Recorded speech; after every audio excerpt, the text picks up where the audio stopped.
Hi students, welcome to Unexpected Situations. Today, we're going to check the use of adverbs of time to specify the moment of an unexpected situation.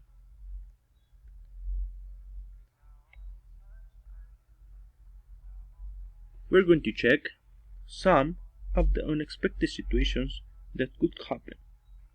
For example, the internet doesn't work, an accident in a bike, or lose a wallet.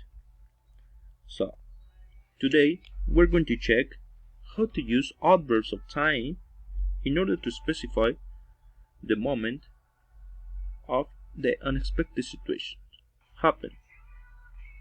We're going to define what is an adverb.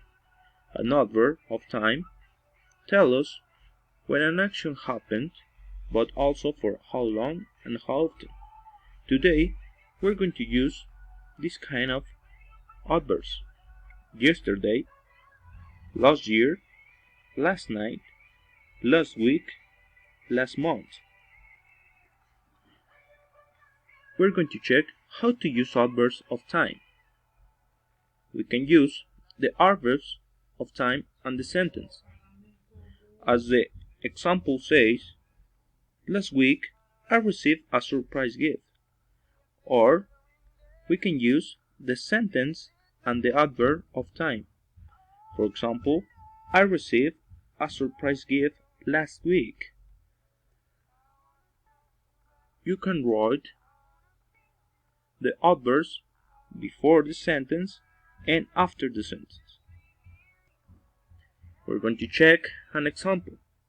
The unexpected situation is find money in the street. The adverb of time is yesterday.